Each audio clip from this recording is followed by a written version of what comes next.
Hey everybody, Mark, Dr. Deadwax, day 28 of the Inbox Challenge. Today's numbers were picked by Mr. Platypus 9, Marty. Um, Thanks for picking the numbers. He picked 5. We're going to do all 5. But first, we're going to do a little addendum to yesterday, because by the end of the video I was completely out of it. I don't know what the hell I was talking about. I was just rambling and I was totally zoned and exhausted. Too much family, too much eating out in restaurants, too much celebrating.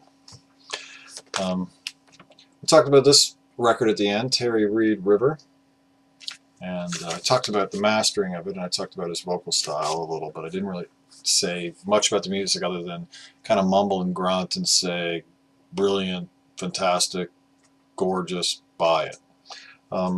In the comments though, Fred Big Star 1000 made this brilliant comment about how, and I thought I would share it with you, that how the music starts off loud on the record, and with each song it just keeps getting quieter and quieter until like the last song is like a whisper.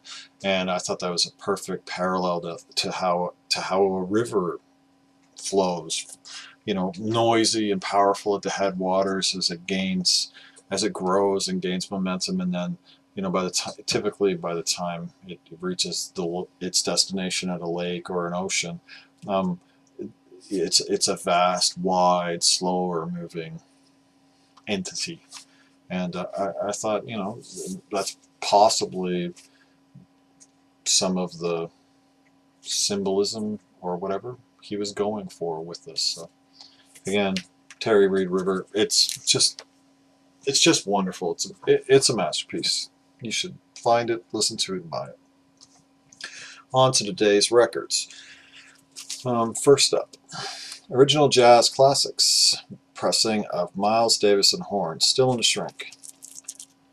And this came with like an obi and everything, and it's got an order card inside if you wanted the catalog from OJC, and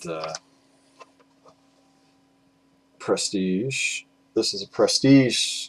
Now the label looks like Prestige is Bergenfeld, New Jersey. And you can see the OJC053. OJC stands for Original Jazz Classics. You'll also notice there is no Bergenfeld, New Jersey address on the label. So if you see these, look for OJC just to make sure that it is or isn't an OJC. Because some people try to pass these off as original Prestige pressings as opposed to the later Fantasy-owned era. And on the little card it tells you, you know, do you want a catalog and stuff? But it says Fantasy, Prestige, Milestone, Stax, and Galaxy, distributed by Fantasy Inc.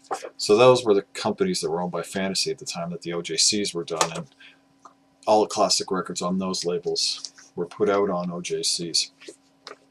Now, there's nowhere I can find that definitively says when these were issued, but by some anecdotal evidence I've seen online, and the pricing and stuff, I'm assuming these are 1983. So there is a chance that these are digitally sourced. But they sound great, and they sound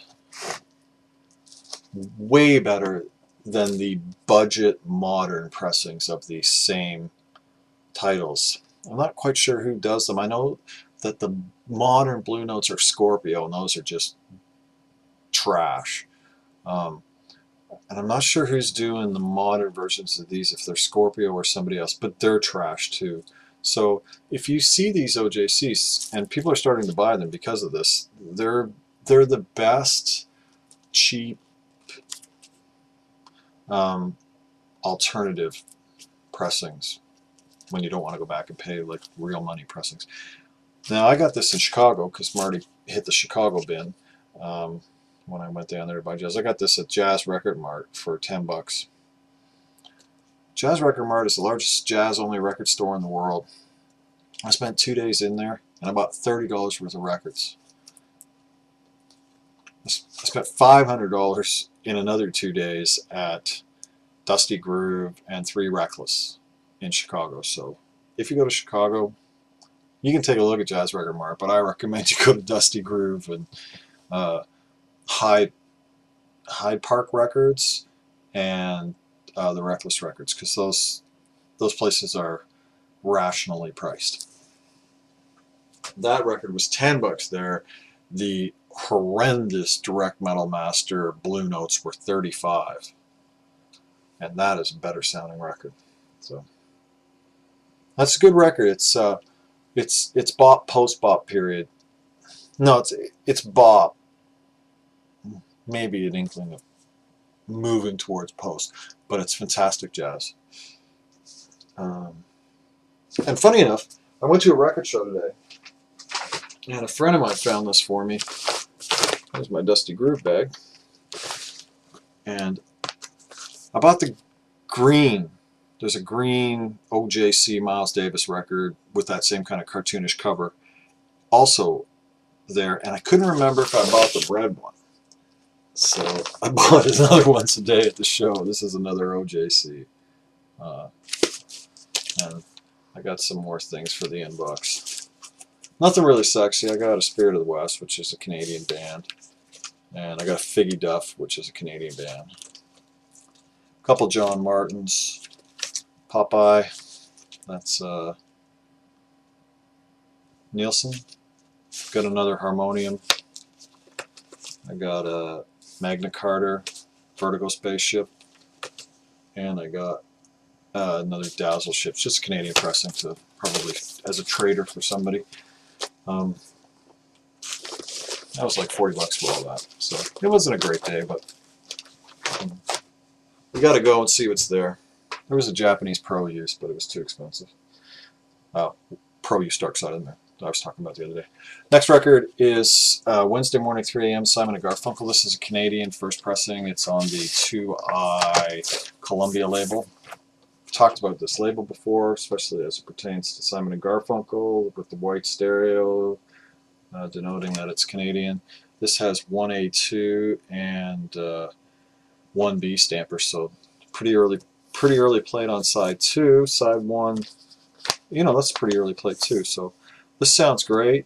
It's in really good condition. Like, let's call it VG, strong VG, hidden VG plus.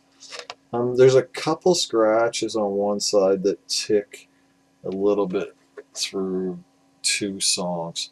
But other than that, it's fantastic for its age and what it is, and the fact that I got it free in a box of records. It's great. I did not enjoy... I know the songs that are hits off of here and that are on other records. I found some of the stuff on here a little weirdly religious. I like Dylan's cover of The Times They Are Changing. That was good. You know, it's an original in shrink that was free. And it's a good record. I will listen to it again, but it wouldn't be my go-to. I would go to Bookends if I was in a Simon & Garfunkel mood. Next is Sam Jam, Femmes. Sam Jam are, and this is an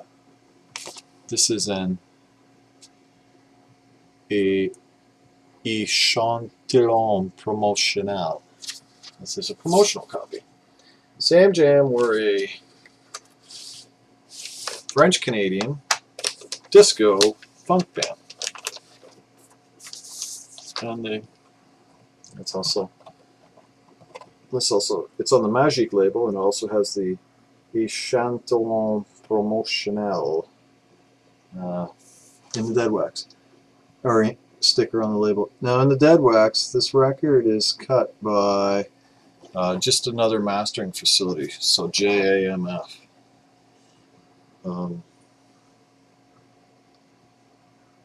And I don't know if I'm going to be able to get it to show.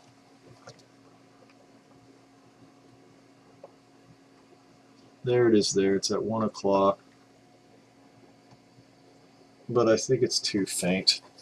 JMF, just another mastering facility. They were out of Toronto. They did Rush's 2112, I believe, or All the World's a Stage, one of those 2 records. They were a really good mastering facility. One of the better ones, for sure. Anything that they did. Just never seen a signature associated with the place, just the stamp. These guys had a massive... This record's from 1979. In 1979, they also released a club song that isn't on this record. and it was called Dance and Chant. And that 12-inch regularly sells for $100 to $200, and it sells for that much, like, because it's a consistent seller at that. It's in 2011 it was pirated, and you can now buy pirated presses of it for like $25. So, you know, fucking pirates. This is a good record. You know, it's disco with a little bit of soul funk in it, and it's French Canadian. So most of it's in French, some of it's in English. Interesting. There's one fellow here named Michel Talion who is credited on the Harmonium Leptide album with taking a photo of one of the members of the band that was used on the inside cover. He's not credited as a musician. So this is a very unique record to own, and you know, it's disco-y, funky, soul-y. It'll get thrown on the outside just because it's kind of cool. The cover's kind of interesting. It's like bondage, butterfly.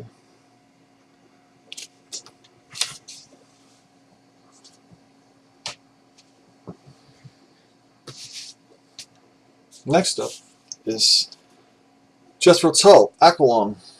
This is some of the things in the inbox. There's probably about 50 things in there were things I pulled out of my collection that I wanted to clean, and they've eventually they didn't get cleaned, and they've gotten rolled into the inboxes as they've been sorted and scrambled for the past couple of years. And this is one of the records I bought in high school. I bought this on lunch in grade 10 from Hot Wax Records on Kingston Road in Toronto, and I got it for $3.50. Can you see that?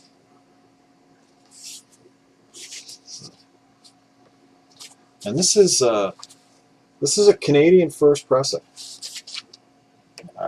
Every time I look at like records I bought in high school, I bought really great records.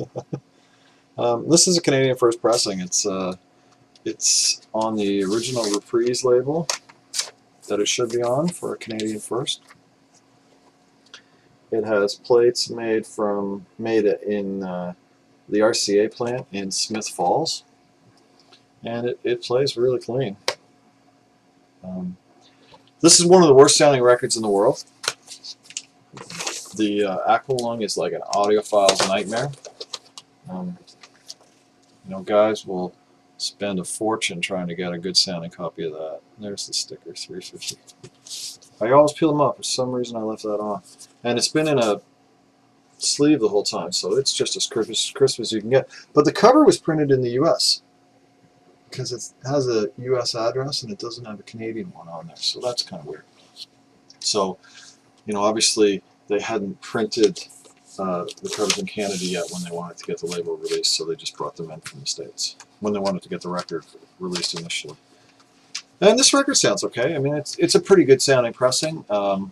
Nobody is ever happy with the quality of whatever was put on that master tape initially. I mean, I know friends who have the $400 Clarity Records box set where only one side of the record is 45 RPM and there's the other side of the record's blank, and even then they're like, this is the best sounding one, but it could be better. So anyway, and finally is another Chicago buy, Lee Morgan, The Sixth Sense, and this is a Blue Note. Blue Note 4335, BST 84335. This is one of his last records. This is, I think, the second last.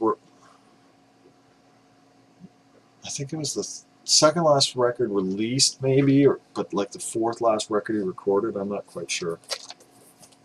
Or the fourth last record released, but the second last he recorded. This is on a blue background, white B label, but it still has Van Gelder and the Deadwax. So there it is at 12 o'clock.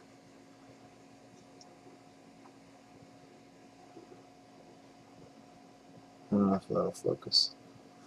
Anyway, still has Van Gelder in the dead wax, so that's, if they're white bees and they still have Van Gelder, they're still good. If they don't have Van Gelder, I wouldn't buy them. Find a blue bee that's a Van Gelder. This is a fantastic fucking record. Throw this on. It's just amazing how wonderful Van Gelder did at making Blue Note records have this huge, lush soundscape. He did it so right on so many records. I mean, not everyone's brilliant, but most of them are. This was from Reckless. I believe it was Reckless in Chicago, where they put these, where you have to go back and beg for the records. They label, this is a classic example of how they don't know how to grade records. They label this record as very good. I guess because the corner's cut? I have no idea, because the vinyl is near mint and perfect, and it doesn't have a single flaw, and it doesn't make a single tick. So, hey, but I paid VG price, so I'm not really complaining. But that's the thing, it'll say VG, and you got to go get them all out, because, you know, any record that interests you, because who knew who was grading that day? The guy who knew how to grade or the guy that didn't? So. And this is a post-bop modal masterpiece. Like, not a masterpiece, but this is a post-bop modal. It's a fantastic record. He's got so many records that kind of, you know, they're just considered canons in jazz, that great records like this are sometimes not really talked about. But, you know, I paid $6 for this. And it's highly entertaining, brilliant jazz that's dead quiet, that has beautiful soundscape, that just moves in a wonderful way. Aqualung, it's Aqualung. I mean, it's not my favorite Tull record, but it's a good one.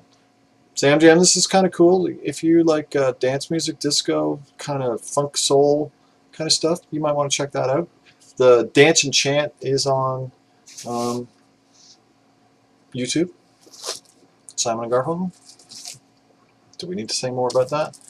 And Miles Davis, Miles and Horns, great bop record. Just one more time. All right, everybody. Thanks, Marty, for picking the numbers, and thanks everybody for watching. Have a great day. Keep the records spinning.